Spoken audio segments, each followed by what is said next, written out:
Actually આ સમાજ માટે, સરકાર માટે, બધા માટે આ બહુ જ મોટો સવાલ છે. થાણીમાં આ એક માત્ર ઘટના નથી, એ નોન સ્ટોપ આવી ઘટનાઓ બની છે, જ્યાં 4 વર્ષથી લઈને 15 વર્ષની દીકરીઓ પર સતત ને સતત સ્કૂલોમાં જ આવી રીતની ઘટનાઓ બની છે. ને સીધું કે પોર્ન ફિલ્મોની પણ અસર હોઈ શકે કે એ અત્યારે બહુ જ બધી છે, તો એની પણ સીધી અસર હોઈ શકે છે. બહુ ટૂંકમાં જો હું બતાવું ને તો વાત માત્ર એટલી જ છે કે હવે અવાજ ઉઠાવવો પડશે.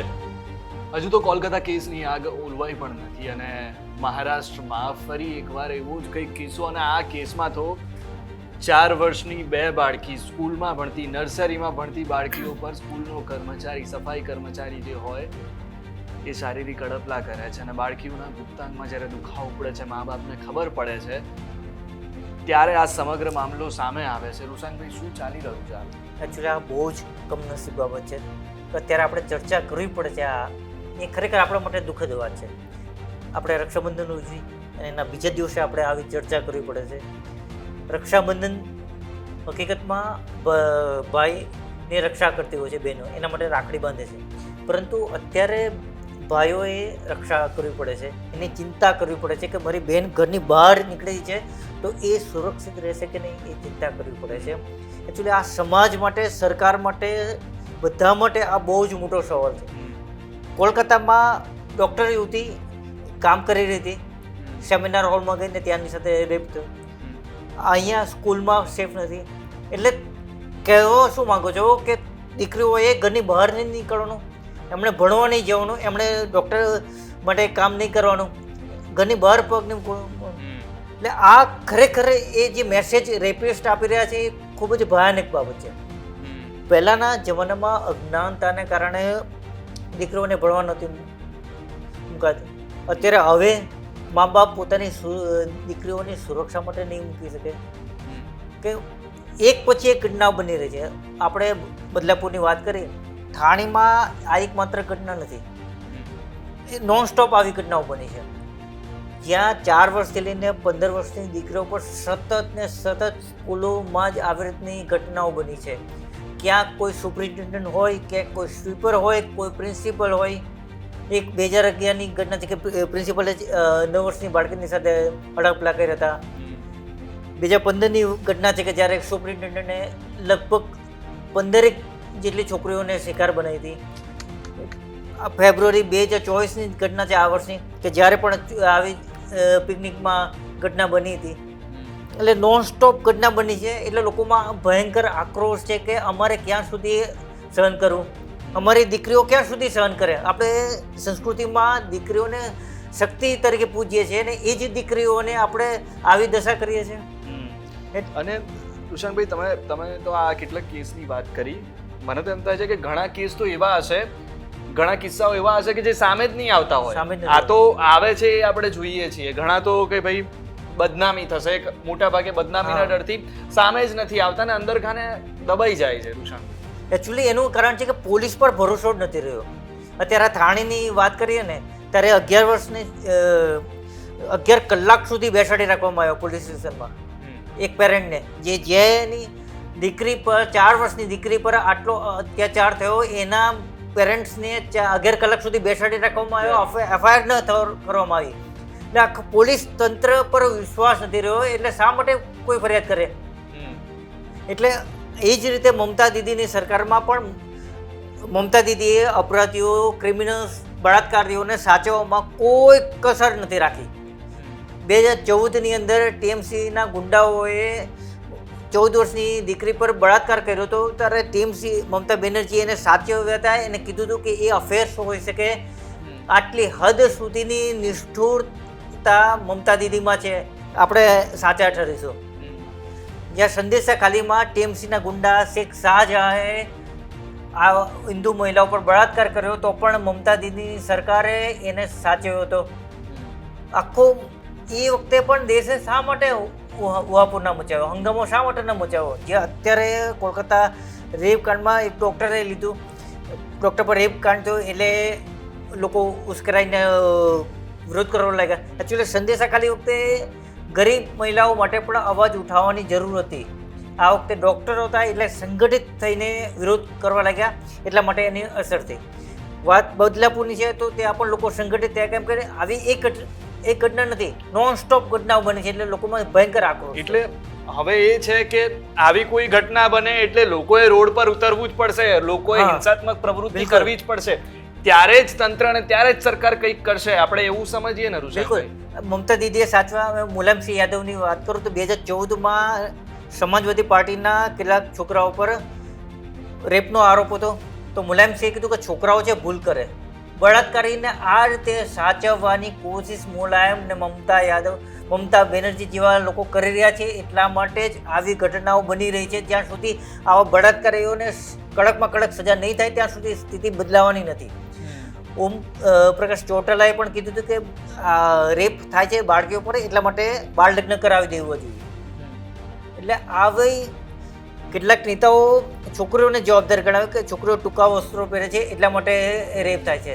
એટલે આવી માનસિકતા નેતાઓની છે, એટલે તંત્રની છે કે ફરિયાદ નથી લખવામાં આવતી, એટલા માટે જ આવી ઘટનાઓ બને છે ને પોલીસને ચોપડે લખાય છે. આવી કેટલી ઘટનાઓ તમે કીધું એમ લખાતી નથી. બીજી વાત એ છે કે તંત્ર સડેલું છે, પોલીસ સડેલું છે. બીજું બધું ધર્મની વાત કરીએ તો આપણે જે ધર્મનું વેલ્યુ છે કે જે માણસની અંદર વેલ્યુનો સંચાર કરવાનો હોય, મૂલ્યોનું સિંચન કરવાનું હોય, એ ધર્મનું કામ છે. પણ આપણા ધર્મના જ કેટલાક લોકો આસારામ બાપુ જેવા નીકળે છે કે જે બળાત્કારી નીકળે છે, કેટલાય સાધુ લંપટ નીકળે છે. એટલે આવા સ્થિતિમાં ન ધર્મ સાચવે છે કે ન પોલીસ ન સરકાર. હવે લોકોએ હાથ ઉઠાવવો પડે, લોકોએ જ અવાજ ઉઠાવવો પડે, લોકોએ જ રસ્તા ઉપર ઉતરવું પડે. ને એટલા માટે જ બદલાપુર હોય કે કોલકાતા હોય, આવી જ્યાં જ્યાં ઘટના બનશે લોકોમાં આક્રોશ છે કે હવે બસ બહુ થયું, હવે સર નહીં. એટલે આ મહિલાઓ પર અત્યાચાર, બાળકીઓ પર શા માટે રુશાનભાઈ? માનસિકતા શું હોય છે જ્યારે એક વ્યક્તિ આટલે સુધી 4 વર્ષની બાળકીઓ ઉપર આટલી હદે ઉતરી જાય? એવું તો શું હોય, એવી તો કેવી માનસિકતા હોય, મારે એ જાણવું છે યાર. એકચ્યુઅલી સદંતર રીતે આખી સિસ્ટમ જ કોવાઈ ગઈ છે. ધર્મથી લઈને સમાજ, સરકાર, બધે. ને સીધું કે પોર્ન ફિલ્મોની પણ અસર હોઈ શકે કે એ અત્યારે બહુ જ બધી છે, તો એની પણ સીધી અસર હોઈ શકે છે. ને સેકન્ડ થિંગ કે આ લોકો આઇસોલેટ, આ લોકોની માનસિકતા સમજવી મુશ્કેલ છે. પણ હવે સમાજે એના માટે સેફટી કેવી રીતે રાખવી એ સવાલ ઉઠાવે છે.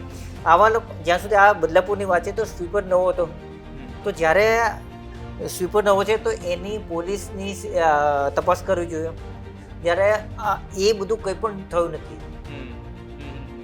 આવા લોકોને કામ પર રાખતા પહેલાં આપણે કોઈને પણ સામે આંગળી ચીંધતા નથી કે એનું બેકગ્રાઉન્ડ ખરાબ છે કે હંબલ બેકગ્રાઉન્ડમાંથી આવે છે એટલે આપણે ઉઠાવતા નથી. પરંતુ આવી ઘટનાઓ બને છે તો આપણને સજાગ સતેજ આપણે થવું પડે છે, સતર્ક થવું પડે છે. એટલે આવી માનસિકતા છે તો પોર્ન ફિલ્મની માનસિકતા એની ખરેખર ખરાબ અસરો હોઈ શકે છે. આઇસોલેટેડ છે ને પ્લસ કોઈ ડર નથી કે તંત્રમાં કે કોઈ પણ પાર્ટી સાથે સંલગ્ન હોય છું, લોકો છૂટી જાય છે રેપ. એટલે આવી જે ન્યાયતંત્ર પણ ખૂબ જ ગંભીરતાથી રેપના કેસીસમાં કામ લેવું જોઈએ. અત્યારે જે નવા કાયદા બનાવ્યા છે તેમાં ખૂબ જ કડક કાયદા બનાવ્યા છે. મૃત્યુદંડ સુધીની પણ જોગવાઈ છે કે જ્યાં સુધી સગીર પર બળાત્કાર કરો ત્યાં સુધી મૃત્યુદંડ સુધીની પણ જોગવાઈ છે. એટલે જ્યાં સુધી મૃત્યુદંડ નહીં થાય એ સજા છે તો એનો અમલ પૂરેપૂરો નહીં થાય, આવા લોકોને બળાત્કારીને ફાંસી આપવામાં આવે છે એ વાત લોકોના મનમાં નહીં થશે ત્યાં સુધી આવી ઘટનાઓ નહીં અટકે. એટલે એ લાઈવ દેખાડવું પડશે. જેટલા પણ આવી વિચાર અને આવી માનસિકતા ધરાવતા લોકો હજુ એક્ઝિસ્ટ કરે છે એમને દેખાડવું પડશે કે જો તમે આવી ભૂલ કરી તો તમે છૂટશો નહીં. બિલકુલ. લોકોના મનમાં એક ડર બેસાડવો જરૂર છે કાયદા વ્યવસ્થા બાબતે, જે અત્યારે હાલ પૂરતો નથી. એકચ્યુઅલી આપણા ગુજરાતમાં કંઈક અંશે સ્થિતિ સારી છે, પણ પશ્ચિમ બંગાળ છે, યુપીમાં પણ કંઈક અંશે સારી, પણ પશ્ચિમ બંગાળ છે, ઝારખંડ છે, છત્તીસગઢમાં છે, તો આવી બધી જગ્યાએ હજુ પણ કાયદો વ્યવસ્થા સ્થિતિ ખરાબ છે. ને એક હકીકત એ છે કે ઘણા બધા બાંગ્લાદેશી ઘૂસણખોરો પણ જવાબદાર હોય છે. આવા કેસમાં એ પણ એવા લોકો પણ પકડાતા હોય છે કે જેને મમતા છે, ઝારખંડ સરકાર છે, કોંગ્રેસમાં ગઠબંધન સરકાર છે, બાંગ્લાદેશી ઘૂસણખોરોને વેલકમ કરે છે વોટ બેંક માટે. તો એ લોકો પણ કંઈક અંશે આવા ક્રાઇમમાં સંડોવાયેલા હોય છે. ને બીજું કે વાત માત્ર રેપની પૂરતી સીમિત અને રાખવી જોઈએ આપણે અહીંયા ચર્ચા, કે બીજી તમે બીજા કોઈ ધર્મના લોકોને ટાર્ગેટ કરવા માંગો છો તો એમાં મહિલાઓને હથિયાર ન બનાવો. એટલે વાત લવ જિહાદની છે કે એટલે મહિલાઓ પર વિરુદ્ધના ટોટલ મહિલાઓની વાત છે તો કોઈ મહિલાઓના હથિયારની જેમ ઉપયોગ ના કરો.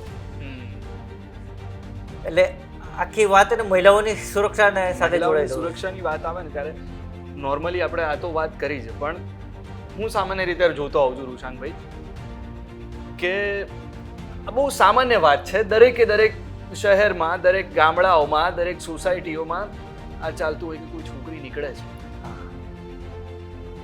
એને સારા કપડાં પહેરેલા છે તો પુરુષોની નજર જશે ને એને જોશે ને અનકમ્ફર્ટેબલ ફીલ કરાવશે. આ પણ ક્યાંક એ વસ્તુ મને એવું લાગે છે ત્યાં સુધી એ ખોટું થઈ રહ્યું છે.